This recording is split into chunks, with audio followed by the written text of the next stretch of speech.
ಸ್ನೇಹಿತರ welcome back to Mahi masters YouTube channel. ನಾನು ನಿಮ್ಮ ಮಹಿಗೌಡ ಮಾತಾಡ್ತಿರೋದು. KCET ವಿದ್ಯಾರ್ಥಿಗಳಿಗೆ KE ಕಡೆಯಿಂದ ಕೊನೆಗೂ ಸಹ ಬಿಗ್ ಗುಡ್ ನ್ಯೂಸ್ ಆದರೆ ಬಂದಿರುವಂಥದ್ದು. ಈ ಒಂದು ಗುಡ್ ನ್ಯೂಸ್ ಕಳಿತ ಆದಮೇಲೆ ನಿಮ್ಗೆಲ್ರಿಗೂ ಸಹ ಒಂಚೂರು ರಿಲೀಫ್ ಆದರೆ ಆಗುತ್ತೆ. ಅದ್ರ ಬಗ್ಗೆ ಅಪ್ಡೇಟನ್ನು ಕೊಡ್ತೀನಿ. ಆ್ಯಂಡ್ ಹಾಗೇನೂ ಸಹ ಆಪ್ಷನ್ ಎಂಟ್ರಿ ಯಾವಾಗಿಂದ ಸ್ಟಾರ್ಟ್ ಆಗ್ಬೋದು ಅನ್ನೋದ್ರ ಬಗ್ಗೆ ತಿಳಿಸ್ಕೊಡ್ತೀನಿ. ವಿಡಿಯೋನ ಕಂಪ್ಲೀಟಾಗಿ ವಾಚ್ ಮಾಡಿ. ಆ್ಯಂಡ್ ಹಾಗೇನು ಚಾನಲ್ಗೆ ಲೈಕ್ ಸಬ್ಸ್ಕ್ರೈಬನ್ನು ಮಾಡ್ಕೊಳ್ಳಿ.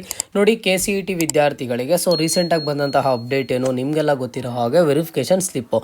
ಈ ವೆರಿಫಿಕೇಷನ್ ಸ್ಲಿಪ್ ಡೌನ್ಲೋಡ್ ಮಾಡ್ಕೊಂಡಿದ್ದ ಆದಮೇಲೆ ಇಲ್ಲಿ ಸ್ಟೂಡೆಂಟ್ಸು ಸುಮಾರು ಪ್ರಾಬ್ಲಮ್ಸನ್ನು ಫೇಸ್ ಮಾಡ್ತಿದ್ರು. ಇಲ್ಲಿ ಕೆಲವೊಬ್ರು ಏನು ಮಾಡಿದ್ದಾರೆ, ಕ್ಲಾಸ್ ಎ ವಿದ್ಯಾರ್ಥಿಗಳು ಕನ್ನಡ ಮೀಡಿಯಂ ಕೋಟಾ ಆಗಲಿ ರೂರಲ್ ಕೋಟಾ ಆಗಲಿ ಈ ಒಂದು ಕೋಟಾಸನ್ನು ಹೋಗಿ ಕ್ಲೈಮ್ ಮಾಡಿಸಿರಲಿಲ್ಲ.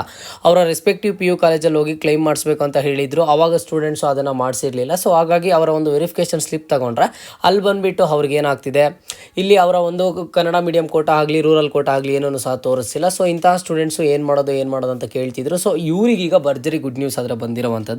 ನೋಡಿ, ನಿಮ್ಮ ಒಂದು ವೆರಿಫಿಕೇಷನ್ ಸ್ಲಿಪ್ ರಿಲೇಟೆಡು ನಿಮಗೆ ಏನೇ ಒಂದು ಡೌಟ್ ಇರಲಿ, ಇಲ್ಲ ಅಂತಂದರೆ ವೆರಿಫಿಕೇಷನ್ ಸ್ಲಿಪ್ ನನಗೆ ಡೌನ್ಲೋಡೇ ಆಗ್ತಿಲ್ಲ ಅನ್ನೋವಂಥ ಸ್ಟೂಡೆಂಟ್ಸ್ಗೆ ಈಗ KE ಅವರು ಏನು ಮಾಡಿದ್ದಾರೆ ಅಂತ ಅಂದರೆ, ಇಲ್ಲಿ ನೀವು ಅಬ್ಸರ್ವ್ ಮಾಡ್ಬೋದು. KE ವೆಬ್ಸೈಟಿಗೆ ಬಂದು UGCET 2026 ಮೇಲೆ ಕ್ಲಿಕ್ ಮಾಡಿದ್ರೆ ಅಭ್ಯರ್ಥಿ ಚಟುವಟಿಕೆ ಲಿಂಕ್ಗಳು ಅಂತ ಇದೆ. ಇಲ್ಲಿ ನೀವೇನು ಮಾಡಬೇಕು ಅಂತ ಅಂದರೆ, UGCET 2026 ಪರಿಶೀಲಿಸದ ಅಭ್ಯರ್ಥಿಗಳಿಗೆ ಸ್ಲಾಟ್ ಬುಕ್ಕಿಂಗ್ ಲಿಂಕ್ ಅಂತ ಕೊಟ್ಟಿದ್ದಾರೆ. ಏನಿಲ್ಲ, ಜಸ್ಟ್ ಈ ಒಂದು ಲಿಂಕ್ ಮೇಲೆ ಕ್ಲಿಕ್ ಮಾಡಿ. ಇಲ್ಲಿ ಡೀಟೇಲ್ಸನ್ನು ಕೇಳುತ್ತೆ. ಆ ಒಂದು ಡೀಟೇಲ್ಸ್ ಕೊಟ್ಟಿದ್ದ ಆದಮೇಲೆ ನೀವು ಕ್ಯಾಪ್ಚಾನ ಎಂಟರ್ ಮಾಡಿ ಲಾಗಿನ್ ಯೂಸಿಂಗ್ OTP ಅಂತ ಕೊಟ್ಟಿದ್ದೀರಾ ಅಂತ ಅಂದರೆ ಅಲ್ಲಿ ನಿಮಗೆ ಕೆಲವೊಂದಿಷ್ಟು ಡೇಟ್ಸ್ ಆದರೆ ತೋರಿಸಿರುತ್ತೆ. ನೀವೇನು ಮಾಡಬೇಕು, ನಿಮ್ಮ ಎಲ್ಲ ಡಾಕ್ಯುಮೆಂಟ್ಸನ್ನು ತಗೊಂಡು, ಈಗ ಕನ್ನಡ ಮೀಡಿಯಂ ಕೋಟಾ ಅಥವಾ ರೂರಲ್ ಕೋಟಾ ನಿಮ್ಮದು ಕ್ಲೈಮ್ ನೀವಿಲ್ಲಿ PU ಕಾಲೇಜಲ್ಲಿ ಮಾಡಿಸಿಲ್ಲ ಅಂತಂದರೆ ಈಗ ನೀವು KE ಆಫೀಸ್ಗೆ ಹೋಗಿ ಮಾಡಿಸ್ಬೋದು. ಇದೊಂದು ಅವಕಾಶ ಆದರೆ ಕೊಟ್ಟಿರುವಂಥದ್ದು. ಹಾಗಾಗಿ ನೀವು ಹೋಗಿ ಒಂದು ಮಾಡಿಸ್ಬೋದಾಗಿರುತ್ತೆ. ಯಾವ ಡೇಟು ಟೈಮು ಏನೋ ಅಂತ ಹೇಳಿಬಿಟ್ಟಿರುತ್ತೆ. ಆ ಒಂದು ಸ್ಲಾಟನ್ನು ಬುಕ್ ಮಾಡ್ಕೊಳ್ಳಿ. ನೀವು ಯಾವಾಗ ಸ್ಲಾಟ್ ಬುಕ್ ಮಾಡ್ತೀರೋ ಅದೇ ಒಂದು ಟೈಮಿಂಗ್ಗೆ KEಗೆ ಹೋಗಿಬಿಟ್ಟು ನಿಮ್ಮ ಒಂದು ಪ್ರಾಬ್ಲಮ್ ಏನೇ ಇದ್ರೂ ಸಹ ಅದನ್ನು ಸರಿಪಡಿಸ್ಕೊಳ್ಳಿ. ಓಕೆನಾ? 19ನೇ ತಾರೀಕುವರೆಗೂ ಟೈಮನ್ನು ಕೊಟ್ಟಿದ್ದಾರೆ ಈ ಒಂದು ಸ್ಲಾಟ್ಸನ್ನು ಬುಕ್ ಮಾಡ್ಕೊಳ್ಳೋದಕ್ಕೆ. ಅಲ್ಲಿಯವರೆಗೂ ನಿಮಗೆ ಯಾವ ಡೇಟು ಯಾವ ಟೈಮಿಗೆ ಬೇಕೋ ಸ್ಲಾಟನ್ನು ಬುಕ್ ಮಾಡಿಕೊಂಡು ನಿಮ್ಮ ಒಂದು ವೆರಿಫಿಕೇಷನ್ ಸ್ಲಿಪ್ಪಲ್ಲಿ ಈಗ ನೀವು ಅಪ್ಲಿಕೇಶನ್ ಹಾಕುವಾಗ Kannada medium quota rural quota claim ಮಾಡಿದ್ದೀರಾ. ಅದಾದಮೇಲೆ ನೆಕ್ಸ್ಟ್ PU ಕಾಲೇಜ್ಗೆ ಹೋಗಿ ವೆರಿಫಿಕೇಷನ್ ಮಾಡಿಸ್ಬೇಕಿತ್ತು.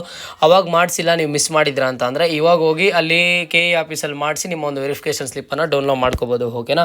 ಆ್ಯಂಡ್ ನೆಕ್ಸ್ಟ್ ಸಾಕಷ್ಟು ಸ್ಟೂಡೆಂಟ್ಸು ಇಲ್ಲಿ SC ಕ್ಯಾಟಗರಿ ಅಂಡರಲ್ಲಿ ಬರುವಂಥ ಸ್ಟೂಡೆಂಟ್ಸು ವೆರಿಫಿಕೇಷನ್ ಸ್ಲಿಪ್ ಡೌನ್ಲೋಡ್ ಆಗ್ತಿಲ್ಲ ಅಂತ ಹೇಳ್ತಿದ್ರು. ಅವ್ರಿಗೆ ನಾನು ನಿನ್ನೆ ಈಗಾಗಲೇ ಸಹ ಹೇಳಿದ್ದೆ, ನೀವು ನಿಮ್ಮ ಹತ್ತಿರದ ತಹಸೀಲ್ದಾರ್ ಆಫೀಸ್ಗೆ ಹೋಗಿಬಿಟ್ಟು ಅಲ್ಲಿ ನೀವು ಒಳ ಮೀಸಲಾತಿ ಸರ್ಟಿಫಿಕೇಟ್ ಅಂತ ಬರುತ್ತೆ, ಆ ಸರ್ಟಿಫಿಕೇಟನ್ನು ಮಾಡಿಸ್ಬೇಕಾಗುತ್ತೆ. ಹೊಸದಾಗಿ ಮಾಡಿಸೋ ಟೈಮಲ್ಲಿ ಅದು ಒಳ ಮೀಸಲಾತಿ ಸರ್ಟಿಫಿಕೇಟ್ ಬರುವಂಥ ದಿನ ಸ್ವಲ್ಪ ಲೇಟ್ ಆಗುತ್ತೆ. ಬಟ್ ನಿಮಗೆ ಹೊಸ RD ನಂಬರನ್ನು ಕೊಡ್ತಾರೆ. ಆ ಒಂದು RD ನಂಬರನ್ನು ಇದೇ ಒಂದು ಇದರಲ್ಲಿ ಬಂದು KE ವೆಬ್ಸೈಟಲ್ಲಿ ಬಂದು ಅಪ್ಲಿಕೇಶನ್ ಎಡಿಟಿಂಗ್ ಲಿಂಕ್ ಸಿಗುತ್ತೆ. ಅಲ್ಲಿ ನೀವು ಎಡಿಟ್ ಮಾಡಿ ಹೊಸದಾಗಿ ಅಪ್ಲಿಕೇಶನ್ ಪ್ರಿಂಟ್ಔಟ್ ತಗೊಂಡು ಆ್ಯಂಡ್ ನೆಕ್ಸ್ಟ್ ನೀವು ವೆರಿಫಿಕೇಷನ್ ಸ್ಲಿಪ್ ಡೌನ್ಲೋಡ್ ಮಾಡ್ಕೊಂಡ್ರೆ ನಿಮಗಾದರೆ ಡೌನ್ಲೋಡ್ ಆಗುತ್ತೆ. ಓಕೆನಾ? ಆ್ಯಂಡ್ ಯಾರಿಗಾದರೆ ರ್ಯಾಂಕ್ ಅನೌನ್ಸ್ ಆಗಿಲ್ವೋ ಇಂತಹ ಸ್ಟೂಡೆಂಟ್ಸ್ ನೀವು ಮಾರ್ಕ್ಸ್ ಎಂಟ್ರಿ ಲಿಂಕ್ ಮುಖಾಂತರ ನಿಮ್ಮ ಒಂದು ಮಾರ್ಕ್ಸನ್ನು ಆದರೆ ಎಂಟ್ರಿ ಮಾಡಬೇಕಾಗುತ್ತೆ. ಅಲ್ಲಿ ಆವಾಗ ನಿಮಗೆ ಒಂದು ರ್ಯಾಂಕಿಂಗ್ ಆದರೆ ಅನೌನ್ಸ್ ಆಗುತ್ತೆ. ಓಕೆನಾ? ಈ ರೀತಿಯಾಗಿ ಪ್ರೊಸೀಜರ್ ಆದರೆ ಇರೋವಂಥದ್ದು.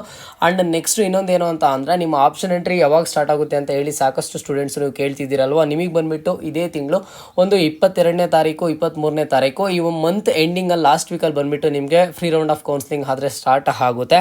ಈಗ ನೀವು ವೆರಿಫಿಕೇಷನ್ ಸ್ಲಿಪ್ ರಿಲೇಟೆಡು ಏನು ಪ್ರಾಬ್ಲಮ್ಸನ್ನು ಫೇಸ್ ಮಾಡ್ತಿದ್ದೀರಾ, ನಮ್ಮದು ಕೋಟಾ ಕ್ಲೈಮ್ ಆಗಿಲ್ವಾ ಅಥವಾ ನಮ್ದು ಕರೆಕ್ಟಾಗಿ ಏನು ಬಂದಿಲ್ಲ ಅಂತ ಹೇಳಿ ನಿಮ್ಗೆ ಏನೇ ಡೌಟ್ ಇದ್ರೂ ಸಹ ನೀವು KE ಆಫೀಸ್ಗೆ ವಿಸಿಟ್ ಮಾಡ್ಬೋದಾಗಿರುತ್ತೆ. ಜಸ್ಟ್ ನೀವೇನು ಮಾಡಬೇಕು, ಎಲ್ಲ ಒರಿಜಿನಲ್ ಡಾಕ್ಯುಮೆಂಟ್ಸನ್ನು ತೊಗೊಂಡು ಹೋಗಬೇಕಾಗುತ್ತೆ. ಆ್ಯಂಡ್ ನೆಕ್ಸ್ಟ್ ಸ್ಲಾಟನ್ನು ಬುಕ್ ಮಾಡ್ಕೋಬೇಕು. ಸ್ಲಾಟ್ ಬುಕ್ ಮಾಡ್ಕೋದೇ ಹೋದರೆ ಅಲ್ಲಿ ಅವ್ರು ನಿಮ್ಮನ್ನು ಹಲೋ ಆದರೆ ಮಾಡೋದಿಲ್ಲ. ಸ್ಲಾಟನ್ನು ಬುಕ್ ಮಾಡಿಕೊಂಡು ಯಾವ ಟೈಮಿಂಗ್ ಹೋಗಬೇಕೋ ಆ ಟೈಮಿಂಗ್ಗೆ ನೀವು ಸೆಲೆಕ್ಟ್ ಮಾಡ್ಕೊಂಡಾದರೆ ಹೋಗಿ. ಓಕೆನಾ? ಇದು KE ಕಡೆಯಿಂದ ಬಂದಿರುವಂಥ ಲೇಟೆಸ್ಟ್ ಅಪ್ಡೇಟು. ಮುಂದೆ ಏನೇ ಲೇಟೆಸ್ಟ್ ಅಪ್ಡೇಟ್ ಬರಲಿ ಅಥವಾ ನಿಮ್ಗೆ ಏನೇ ಡೌಟ್ ಇರಲಿ ಎಲ್ಲದ್ರ ಬಗ್ಗೆನೂ ಅಪ್ಡೇಟ್ಸನ್ನು ಕೊಡ್ತಾ ಇರ್ತೀನಿ. ಚಾನಲ್ಗೆ ಲೈಕ್ ಸಬ್ಸ್ಕ್ರೈಬನ್ನು ಮಾಡ್ಕೊಳ್ಳಿ.